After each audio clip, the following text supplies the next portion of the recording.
ഇന്ന് നമ്മൾ ബ്രദറിൻ്റെ സ്വിങ് മെഷീന് അഴിച്ച് ക്ലീൻ ചെയ്ത് അതിനകത്ത് ഓയിൽ കൊടുക്കുന്നത് എങ്ങനെയാണെന്നുള്ളതാണ് കേട്ടോ കാണിക്കുന്നത്.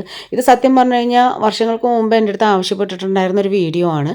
അപ്പോൾ ഓരോ സാഹചര്യങ്ങൾ കൊണ്ട് നമുക്ക് എടുക്കാൻ പറ്റിയില്ല. പിന്നെ ക്ലീൻ ചെയ്യുന്ന സമയത്ത് വീഡിയോ എടുക്കാൻ വിട്ടുപോകും. അങ്ങനെയൊക്കെ ആയിട്ട് വൈകിപ്പോയതാണ്. അപ്പോൾ എന്തായാലും ഇപ്പോൾ വീഡിയോ എടുത്തിടുന്നുണ്ട്. ഒരാൾക്ക് ഉപകാരമാണെന്നുണ്ടെങ്കിൽ നല്ലതല്ലേ എന്ന് വിചാരിച്ചിട്ട് കേട്ടോ.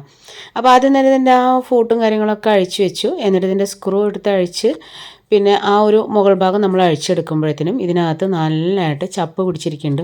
അപ്പോൾ ഇത് വർഷങ്ങളായോ ക്ലീൻ ചെയ്തിട്ടെന്നൊന്നും വിചാരിക്കേണ്ട കേട്ടോ. ഇതിനകത്ത് നമ്മൾ കുറച്ച് അധികം സ്റ്റിച്ച് ചെയ്ത് കഴിഞ്ഞാൽ ആ ഒരു ക്ലോത്തിൻ്റെ പൊടി നിറയെ ഇതിനകത്ത് വന്ന് കിടക്കും. ഇപ്പം ഞാൻ ചെറിയ പെരുന്നാൾ സമയത്ത് ഒരുപാട് സ്റ്റിച്ച് ചെയ്യാണ്ടായിരുന്നു. അത് കഴിഞ്ഞിട്ട് ഞാനിപ്പോൾ ക്ലീൻ ചെയ്യുന്നത് ഈ ഒരു സമയത്താണ് കേട്ടോ. അപ്പോൾ മെഷീനും വല്ലാതെ സൗണ്ട് തോന്നിയപ്പോൾ ഒന്ന് അഴിച്ച് നോക്കിയതാണ്. അപ്പോൾ ആ ഒരു പെരുന്നാളിൻ്റെ തിരക്കിലുള്ള സ്റ്റിച്ചിങ്ങും കാര്യങ്ങളൊക്കെ ആയിട്ട് നന്നായിട്ട് പൊടി പിടിച്ചിട്ടുണ്ട്. അപ്പോൾ ഇതുപോലെ ബ്രഷ് വെച്ചിട്ടോ അല്ലെന്നുണ്ടെങ്കിൽ നമ്മുടെ സാധാ കുട്ടികൾ പെയിൻറ്റ് ചെയ്യുന്ന പെയിൻറ്റ് ബ്രഷ് ഉണ്ടല്ലോ അത് വെച്ചിട്ടൊക്കെ ഇതിനകത്ത് ക്ലീൻ ചെയ്യാം. അതുപോലെ ഒരു സൂചിയും അങ്ങനെ ടിഷ്യൂ പേപ്പറും എല്ലാം വെച്ചിട്ട് ഇതുപോലെ നന്നായിട്ട് തുടച്ച് ക്ലീൻ ചെയ്തെടുക്കുക. ഇങ്ങനെ ടിഷ്യൂ വെച്ച് തുടക്കുന്ന സമയത്ത് ഇതിൻ്റെ ഉള്ള ആകെ ഡ്രൈ ആയി പോവും. അങ്ങനെ ആകുമ്പോൾ ഇതിനകത്ത് ഓയിൽ കൊടുക്കാണ്ടിരിക്കരുത് കേട്ടോ. അപ്പോൾ ഇതിൻ്റെ ഓയിൽ നമുക്ക് വാങ്ങിക്കാൻ കിട്ടും. ഞാനിപ്പോൾ ബ്രദറിൻ്റെ മെഷീന് വേണ്ടിയിട്ടുള്ള ഓയിലെന്നും പറഞ്ഞിട്ട് വാങ്ങിച്ചു തന്നെയാണ്. ഇത് ഞാൻ വാങ്ങിച്ചിട്ടുള്ളത് ഇവിടെ UAE നിന്നാണ് കേട്ടോ. അജ്മാനിൽ ഇതുപോലെ സ്റ്റിച്ചിങ്ങിൻ്റെ ഒക്കെ ഐറ്റംസ് കിട്ടുന്നൊരു ഷോപ്പുണ്ട്. അവിടെ നിന്ന് വാങ്ങിച്ചിട്ടുള്ളതാണ്.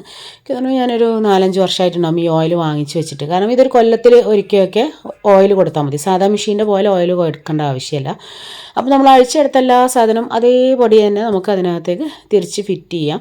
അപ്പോൾ ഈ വീഡിയോ കാണുമ്പോൾ നിങ്ങൾക്ക് അഴിച്ചെടുക്കേണ്ട ഭാഗങ്ങളൊക്കെ മനസ്സിലാവുന്നുണ്ടാവുമായിരിക്കും. തീരെ ഇതുവരെ അഴിച്ച് നോക്കാത്തവരുണ്ടെങ്കിൽ സാധനത്തിന് ഓയിൽ കൊടുക്കേണ്ട ആവശ്യമില്ല എന്നാണ് പറയാറ്. അതുകൊണ്ട് ഇത് തീരെ അഴിച്ച് നോക്കാത്തവരുണ്ടാവും. അപ്പോൾ ഇടയ്ക്കൊന്ന് ഇതുപോലെ അഴിച്ചിട്ട് വർഷത്തിൽ ഒരിക്കൽ ഇതുപോലെ ഒന്ന് ഓയിൽ കൊടുത്തിട്ട് ലാസ്റ്റ് ഇതുപോലെ ഒന്ന് സ്റ്റിച്ച് ചെയ്ത് നോക്കാം കേട്ടോ.